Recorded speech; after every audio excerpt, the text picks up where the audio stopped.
So basically, what a derivative of a function is it gives you the slope at a certain point. So for example, if the derivative of a function is 2x, then that means at any point you plug in the x value for it, and 2x is the slope for it. So if you want to find the slope at x equals 3, just plug in 3. That means the slope at x equals 3 is 6 because 2 times 3 is 6. And if we have a function like this, I've labeled points f of x and f of x plus h, and you should be able to know how to calculate the slope between these 2 points, like the average rate of change. What you just do is do the rise over run. So that would just be f of x plus h minus f of x. This is just y2 over y1, or the change in the y-axis over the change in the x-axis, which is x plus h minus x. And this can just be changed to h because it's x minus x. So you have this, and this is for h is like a certain value that you want to calculate, like the function between 2 points, the slope of the function between 2 points.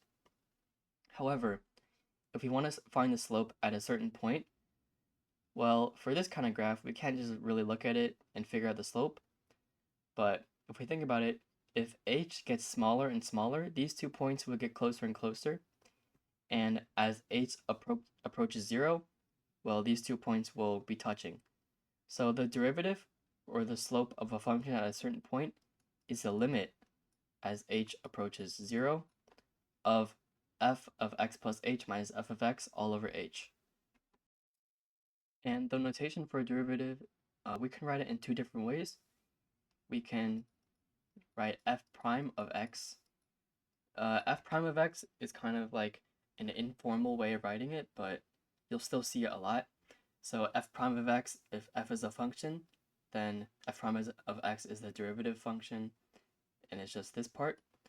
Or we can say dy by dx, and this is not a fraction, but instead, way to write it, and then equals whatever.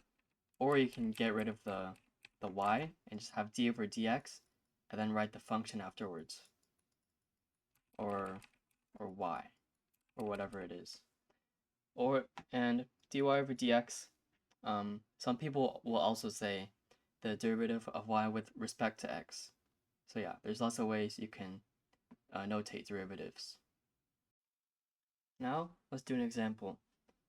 If we have f of x is equal to 2x plus 5, and we want to find the derivative of it, we need to know our formula that we memorized, which is the limit as h approaches 0 of f of x plus h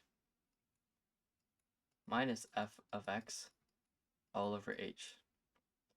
And let's just try plugging in f of x into this. We can ignore this limit as h approaches 0 for now. Let's just focus on simplifying this expression. So we have 2x plus h plus 5 minus 2x plus 5, and all of this over h. And we can't substitute h into this expression because if we do, there's a 0 on the denominator, and that's not possible. So this expands to 2x plus 2h plus 5, and this changes to negative 2x minus 5. So basically, the 2x cancel out, and the 5's cancel out, and we're left with 2h over h, which is 2. And so 2 is just a derivative of this function. Sometimes you'll have like an x here, or like more variables. If you have that, then, well, it's pretty obvious. You just plug in x for whatever point you're trying to find the derivative of. And this makes sense because, well, if you look at this function, it's just a linear function written in the form y equals mx plus b. And we already know that mx plus b, the number in front of the x is always the slope, which is 2. And look, our derivative is 2, which is the slope at any point, so it makes sense. Now, let's get into some practice problems. If you think you know how to do this one, then pause the video and do it. This problem says, find dy of dx given y equals 2x squared minus 5. And again, this dy of dx can also be said as the derivative of y with respect to x, but it doesn't really matter which one you say. So let's know our formula first. The limit as h approaches 0 of f of x plus h minus f of x all over h. And let's plug in 2x squared minus 5 for f of x. And we get 2 times x plus h squared minus 5 minus 2x squared plus 5 because double negative. And this x plus h squared expands to 2 times x squared plus 2xh plus h squared. And then these minus 5 and plus 5 cancel out, and minus 2x squared. And also, these are all divided by h. But we can't substitute it because it will be 0 on the denominator. So first, I noticed that 2x squared, these cancel out, and we're left with 2x h plus h squared over h. And now we can factor out an h from each term in the numerator and the denominator. And now we get 2x plus h squared. And now we can finally plug in h, and it's pretty easy. It's just 2x. So this is our derivative for 2x squared minus 5. It's just 2x. And say if you want to find the derivative at x equals 10, if you want to find the derivative at x equals 10, you are finding the slope at x equals 10 at exactly that point. And you just plug in 10 for x, so you get 20. That's just an example of how you can use the derivative. Now let's do another practice problem.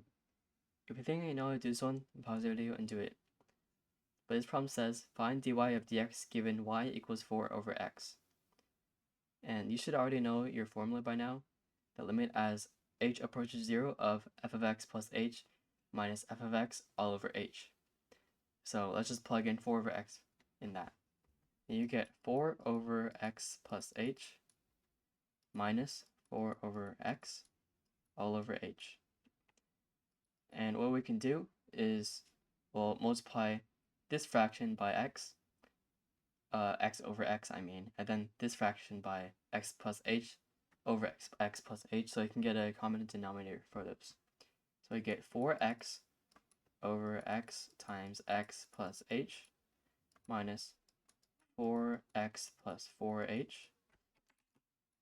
over x times x plus h all over h.